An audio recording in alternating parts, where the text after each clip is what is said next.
ผลงานและข้อดีของประธานไก่สอนผู้บริหารจากคณะพยาบาลศาสตร์เนาะขอเชิญรางวัลส่งเสริมอีกรางวัลหนึ่งก็คือวีรชนในดวงใจของประชาชนตลอดกาลจากคณะเทคนิคการแพทย์เราต้องเลือกหัวข้อต่อไปประธานไก่สอนผู้บริหารกับการสร้างตั้งพรรคประชาชนปฏิบัติแล้วรายการเคลื่อนไหวข้อสอ1955 ถึงข้อสอ1972 จากสถาบันการศึกษาและค้นคว้าวิทยาศาสตร์รางวัลส่งเสริมอีกรางวัลหนึ่งแนวคิดในการสร้างการก่อสร้างพนักงานของประธานไก่สอนผู้บริหารจากห้องการศึกษาการเรามาดูเรื่องหัวข้อต่อไปพงศ์ศรีดาประธานไก่สอนผู้บริหารจากห้องการบริหารส่งเสริมอีกรางวัลหนึ่งได้แก่ประธานไก่สอนกับประชาชนจากคณะเทคนิคการแพทย์ยังอยู่กับการรางวัลส่งเสริมอีกหนึ่งหัวข้อและลึกถึงบุญคุณความดีของทานไก่สอนจากคณะแพทยศาสตร์และอีกรางวัลส่งเสริมหนึ่งคือเรียกงานวัฒนธรรมของประธานไก่สอนผู้บริหารจากคณะเภสัชศาสตร์และนี่คือโฉมหน้าของผู้ที่ได้รับการส่งเสริมเนาะในการนำเสนอ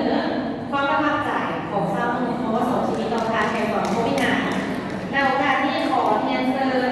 ทางรองศาสตราจารย์ดร.แสงภูวรรณพลพาถีอดีตคณบดีคณะทันตแพทยศาสตร์ขึ้นมอบรางวัลส่งเสริมขอเรียนเชิญ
สำหรับ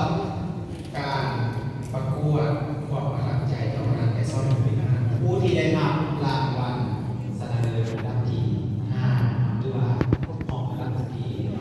ได้แก่คณะทันตแพทยศาสตร์ในห้องรอดตามยศเป็นนักเรียน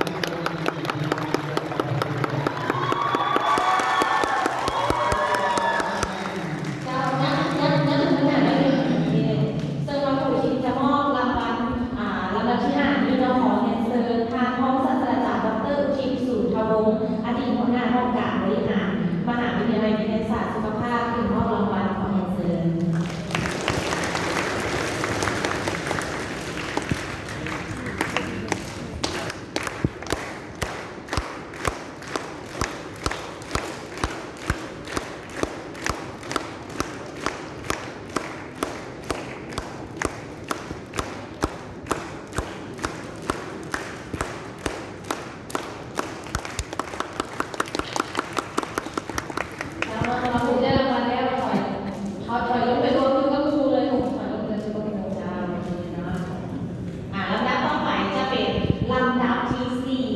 ของการแข่งขันความประทับใจของชาวมอสชนีต่อประธานไก่สอนผู้บริหารซึ่งผู้ที่ได้ลำดับที่ 4 นั่นก็คือคณะเภ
และก็ผู้ที่จะมามอบ